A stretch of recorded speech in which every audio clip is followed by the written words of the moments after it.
This is a hat-trick podcast. Oh, lovely.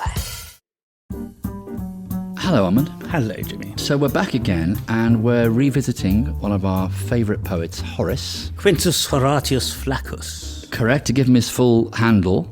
And when was he alive? This is the 1st century BC. Mm-hmm. This is the switch over from the Roman Republic to the Roman Principate.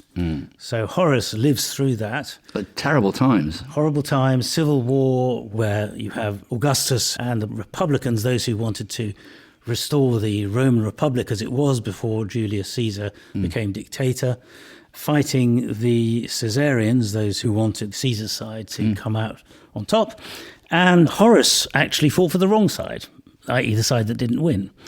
Augustus didn't do away with Horace in some awful purge. He let Horace live. That's right. Horace basically switched after the Battle of Philippi, when he writes an ode about it in which he self-deprecatingly says, "And I threw my shield away." This was considered to be, one of the most cowardly things you could possibly do in a battle. You had to come off the battlefield with your shield, or as the Spartans said, with your shield or on it.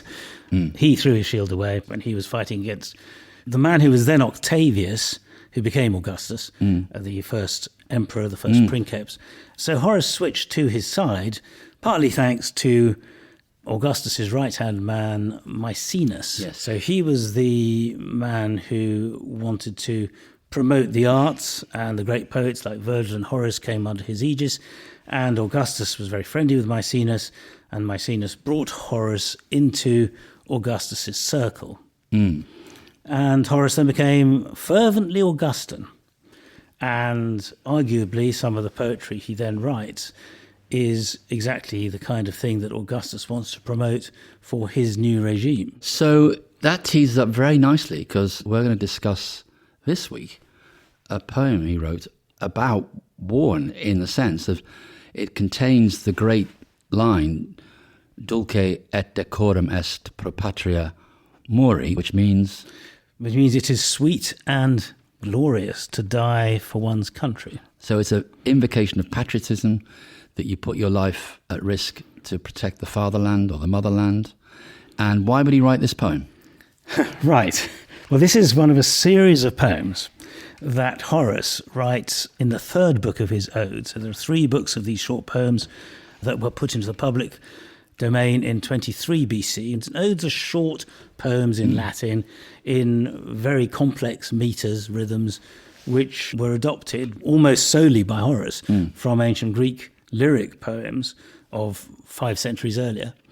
But these are short poems that are meant to be about love and drinking and parties. My image of Horace is he writes poems that begin with nunc est bibendum, now let's get pissed, and carpe diem, let's live for the day. But he had other work to do. Well, you mentioned nunc est bibendum. Now it's time to drink because, that is the beginning in Book 1. That's Odes number 37 in Book 1, the so-called Cleopatra Ode. It's time to drink because the deadly enemy of Rome has been killed. But that is a direct translation of the Greek of Alcaeus, in which he says now it's time to get drunk because the tyrant is dead. And this is a tyrant on his island of Lesbos in the city of Mytilene. The tyrant Pittacus has been killed, and Alcaeus writes an ode about it. So actually the Cleopatra Ode is a political ode, and Horace has got a precedent for writing politically motivated poetry. But when Horace does so in Book 1, for example, he excuses himself. He says, actually, I'm not the person to talk about that. My lyre, he says, should be plucked with a lighter plectrum. So that's it's a figurative way of saying that it shouldn't be about heavy matters. Yeah. Keep it light, Horace. But he says, I'm not going to write about that. He says, Varius, and Varius is another poet whose work is lost. He says it's much more suited to you. So the word for that in Latin, excusing yourself from writing about something, is recusatio. So you recuse yourself from writing about heavy themes. So Horace does this throughout books 1 to 3, off and on. But in Book 3, very unusually, he begins with 6 quite magisterial odes, all in the same meter. And they're sometimes called the Roman Odes because they very specifically deal with subjects to do with the state and civic virtues and military virtues. And the second of these odes in Book 3 is one which begins, the young man who is ready to undergo harsh austerity will fight the Parthians, will fight wars in which he has to sleep on open ground and so on. So he's bigging up the idea of military service. And then he begins the fourth stanza of this ode with the words, Dulce decorum est pro patria mori, which is the Latin way of saying it is sweet and glorious to die for one's country. Dulce is sweet. What does that mean? I mean, not literally sweet, but sweet in the sense that you will be remembered by poets for being a great soldier. So there's this thing in the ancient world where the memory of heroism is something that young people want, young men, and that it gives a certain glow to their lives to be remembered as having fought and died as a patriot. So, dulce et decorum, and that's the other word. We get the word decorate, decorate a soldier. Decus means glory. So glorious is one way of translating it. It is glorious to die for your country. It can also mean fitting because... It's the right thing to do. The right thing to do, yeah. It's the decent thing to do. That's where we get our word from, decet, it is right. So it's both a pleasant thing, amazingly, and a fitting thing to die pro patria, for your country. And he goes on to say, death even catches up with the fugitive. Mors et fugacem persequitur virum, nec parcit imbellis. It doesn't even spare young people who don't like to fight. It will pursue them and it will get them in the back and in the hamstrings, he Cowards says. get shot in the back. Yeah. Yeah. So basically you say you might as well be courageous because either way you're going to get killed in war. You may well get killed anyway. But what you want is to glow with glory, if that is the case. So this poem, can it be seen as a kind of almost as part of a recruitment drive? Because clearly Augustus wants to consolidate the empire, to expand the empire. He needs men for that. He needs legionnaires. He needs weaponry. Is this a kind of, your country needs you kind of call to arms, this poem? I wonder if it might well be that. I mean, I haven't come across that particular interpretation of it. But if you're a young man and you're reading it... Yeah, I mean... Who is reading these odes? Good question. I mean, Horace is writing for an elite. He's writing for an elite circle. He's probably writing to a degree for Maecenas and Augustus. He wants them to approve the kind of thing he's writing. Although he says in the beginning of the first ode in Book 3, Virginibus puerisque canto, I am singing for young women and young men. So that is who these are aimed at. It's a young audience. It's a young audience. I mean, interestingly, he says girls as well as boys, and a lot of these first 6 so-called Roman odes are more about morality than they are about politics. So it's about behaving in the right way. And so this one clearly is specifically at young men for whom the right kind of behaviour would be to show their manhood. The word in Latin, of course, is virtus. Vir means a man. Virtus is where we get the word virtue. Yes. They're excellent. And so that word is repeated in this second ode, virtus. That's what will get you places. So it's more about these 6 Roman odes, more about how to be a proper Roman. Yes. Which was also, I mean, when you think of the culture wars that are going on now, I guess Augustus does want to imbue his young demographic with the values that are going to sustain the empire going off into the future. That's exactly what he doesn't he's want doing. them sitting on their asses eating grapes all day, does he? Like he's probably doing. Well, he doesn't want them getting involved in affairs and things of that kind at the expense of their military usefulness. And he wants them to feel that it is a good and virtuous thing to be patriotic, to fight, and even to die for their country.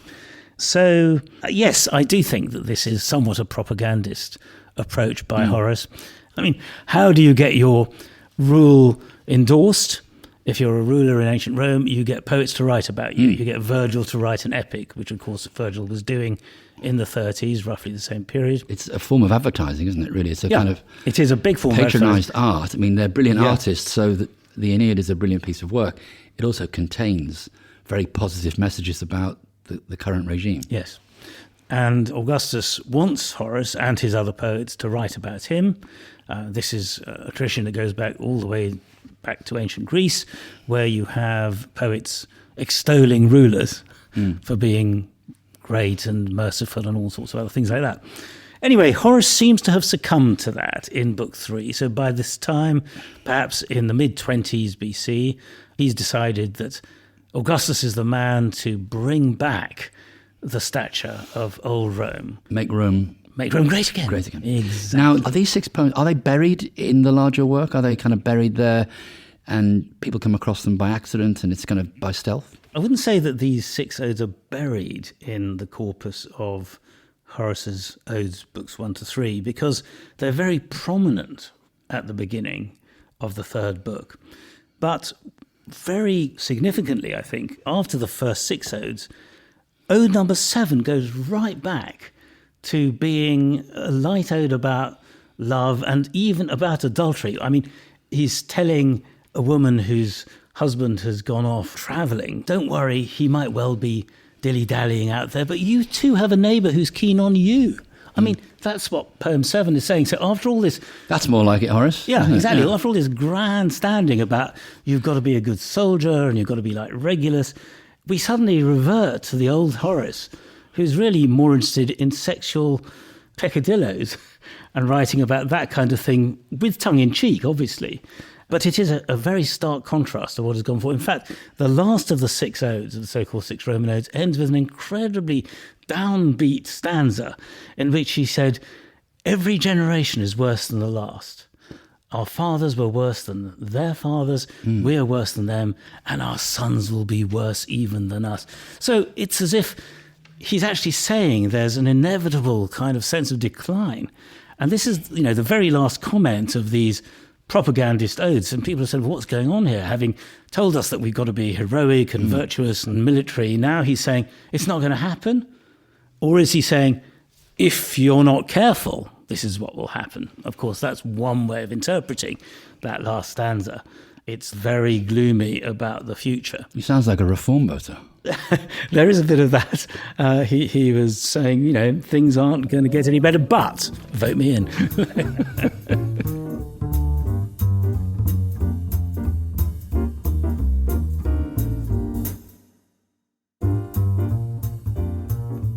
This notion, this concept of dulce et decorum est pro patria mori, it is sweet and right or glorious to die for one's homeland, it stood the test of time up to, I'd say, the First World War. I mean, I think people did seem to feel as though to fight for one's country was a great and glorious thing. And then... They all signed up in their hundreds and thousands. And then the first industrialised war happens in the earlier part of the 20th century, and things change, don't they, a bit? Well, you get this incredible Wilfred Owen poem, which takes this phrase, which of course Horace meant completely unironically, and turns it into an ironic expression of how awful it is to die. Shall we hear the poem?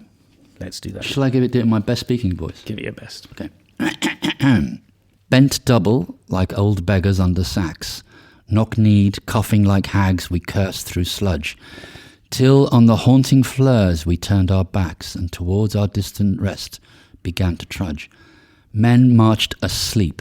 Many had lost their boots, but limped on, blood-shod, all went lame, all blind, drunk with fatigue, deaf even to the hoots of gas shells dropping softly behind.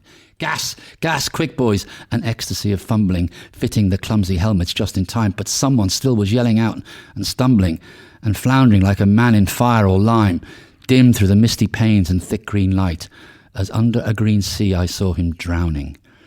In all my dreams before my helpless sight he plunges at me, guttering, choking, drowning. If in some smothering dreams you too could pace behind the wagon that we flung him in, and watch the white eyes writhing in his face, his hanging face, like a devil sick of sin, if you could hear at every jolt the blood come gargling from the froth-corrupted lungs, obscene as cancer, bitter as the cud of vile, incurable sores on innocent tongues, my friend, you would not tell with such high zest to children ardent for some desperate glory the old lie, dulce et decorum est, pro patria mori. So he doesn't pull his punches, does he? It's a devastating poem. Yeah. It's the literary equivalent of Picasso's Guernica. Death in the most horrible way, in gas. Incredibly powerful. And then at the end, you're keen on glory, but, if you really knew what it was about, you wouldn't tell that old lie, dulce et decorum est pro patria mori. I have a personal connection to this story, really, because my grandfather, a young Liverpudlian, signed up to be in the King's First Regiment, the Liverpool Regiment, and his name is James. And his brother, Martin, was younger than him, and he lied about his age, and he joined up too. And I have a letter written by this young guy, Martin, in pencil, and this young guy talks about being in a camp behind the front lines, and he says he can't wait to get up to the front lines because he's going to meet his brother Jimmy, my grandfather. So the letter is full of excitement and also fear, and the food isn't very good, Mum, and it's a very kind of, in many ways, a mundane letter. And he does go and join my grandfather, and at the Battle of Ypres he's killed, age 17. And my grandfather actually pulled him in from no man's land. They were fighting together, and my grandfather was awarded the military medal. But in between the wars, the campaign for the veterans and the poppy, my grandfather would not give any money. He was very bitter because the army sent a bill to his grieving mother for the blanket that my great-uncle was buried in. So, that kind of story, we think, the First World War, it still haunts people, I think. It was one of those wars where people were killed on an industrial scale. And it's interesting, the generation after that war, that's why they say Chamberlain was so desperate to strike some kind of peace with Hitler. He'd lived through the First World War. And of course, there was a famous Oxford debate, wasn't there, in 1933, where it was a king versus country. It was, this house would not go to war. It was something like that. Yes. And it was a great debate. And in fact, the motion was carried. This house voted that it would not go to war in 1933. And apparently Hitler was quite chuffed by that. And Churchill was disgusted by these popinjays who were saying they wouldn't fight for king and country. And the newspapers criticised it. And of course, by the end of the decade, over 3,000 young men from Oxford had signed up, and many of them had been killed. So it is interesting that intellectually you say, well, I'm not going to fight. And I was at a dinner recently where someone was banging on about this young generation. He said, if there's a war, because we're talking about Putin and his incursions into Eastern Europe, would this generation fight? I said, well, and I told them the story about the 1933 debate where they were absolutely vehement. It was almost 2-1 in favour of not going to war. Really? Yes. And of course, the assumption is that the current generation doesn't have that in them. But the generation of the 30s thought they didn't have it in them and then found it in them. But when there's an existential threat to your country, then what happens? Does it activate something inside one, which then you find that the patriotism wants to have some kind of expression? I was once in Vietnam being shown around by this young guy whose father was in the Viet Cong and had fought for the Viet Minh and the Viet Cong against the French and the Americans. And he said to me, in a very humble way, he said, well, we were never going to lose this war. Because unlike the Americans, we were prepared to die to the last person, because this is our home. Yes, well, that, of course, is reminiscent of why the Greeks with much smaller forces defeated the Persians in the Persian Wars. Well, you think about Thermopylae. Yeah. Well, 300 against thousands. Yeah, however big that army was, but it was because they must have known they were on a suicide mission. Yeah, I mean, the 300 held out. They were betrayed by Ephialtes. There's a wonderful Cavafy poem about this, by the way, saying, in your life, he says, one should give honour to those people who in their lives choose their own Thermopylae and stick with it. That's nice. Yes, because he says there are those people who are still kind and honourable, even though they know that one day an Ephialtes will come and that the Medes, the Persians, will in the end prevail. So you have to be a good person even though you know you're going to be betrayed. You have to do your duty in life. And so that is what the Spartans said they'd done. They'd done their duty, they'd obeyed the commands, and they died apart from one. So that sort of heroic story is something that the Romans could look back on, the Greeks doing those heroic things, the Greeks look back on as well. So Horace tells a story about the consul, Roman consul Regulus, fighting in the First Punic War, that is against the Carthaginians, Hannibal and so on. The battle had gone the way of the Romans in 256 BC. We're told they'd won, but then the Carthaginians kept fighting, and the Romans lost terribly the following year. Regulus was sent back to Rome, to the Senate, to offer terms, to say, we will make peace. And he advised the Senate not to do so. And yet he had to go back and report. And Horace tells it incredibly dramatically. He says he knew well what the Carthaginian torturer had prepared for him. And yet, with a composed face, he brushed off his wife and children as they begged him, and he walked back to Carthage. He says, just like a lawyer going off to a weekend retreat in Tarentum. So, I mean, this is how the poem ends. But there's this idea of this incredible nobility. It's what's called an exemplary ode. It's about an exemplum, someone who is a model for these young people. This is someone who did his duty despite knowing what the consequences were. And Horace is kind of saying, men are not like that anymore. We need to get back to the great men of old who had this extraordinary virtue, like Regulus, going back to face the punishment. He knew he was going to be imprisoned and tortured. There are all sorts of horrible stories about how he was killed by the Carthaginians. I think they put him in a barrel with spikes and rolled him down the hill and that sort of thing. And the dog barking in the background. It's my little 4-year-old. Obviously, it's probably agreeing. Is she agreeing with you, or is she wanting to? The poor old Regulus was very badly treated. You obviously triggered her by saying Regulus.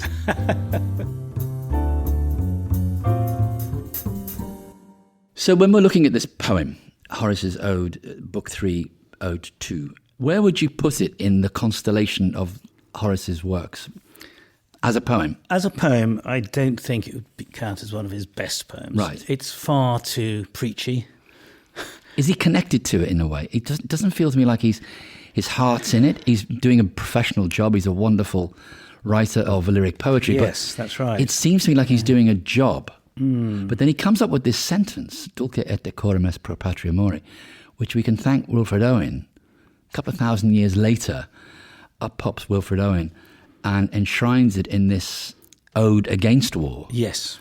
And that's, what we people of my generation, probably yours, learned at school. Yes. And we said, Dulce et decorum est pro patria. How do you pronounce it, by the way? Yeah, I mean, as I said earlier, it's Dulce et decorum est pro patria mori, with a short with a slight Yorkshire accent. my teacher, Mr. Cashin, used to say, we don't know how the Romans, but I think you're on safe ground if you do it with a slight Yorkshire accent. So Ibarocum would be York, couldn't it? Ibarocum. But so Mori is one thing we do know. It had a short O. How would Wilfred Owen pronounce, as I pronounce it, Dulce et decorum est pro patria mori? Well, I think he would have said Dulce et decorum est pro patria mori. And the mori has to rhyme with glory, of course. Right, for it to rhyme at the end. But they certainly said things like Dulce for Dulce. Yeah. It depends whether they were trying to be more kind of Latinate or not. And of course, you could even go Italianate and say Dulce. Dulce. Dulce decorum est. So I think we've got decorum, perfectly good English word, lots of decorum there. So do you think that this poem by Horace, ironically, is being made more famous by much more a famous. 20th century not poet? Not that anybody remembers the Horace poem when they think of that phrase. No. They just think of the irony of Well, they will now, because you and I have been discussing it for, it seems like 3 hours. Do you think we've said enough about this poem? I think we have. All right, I'll see you next time.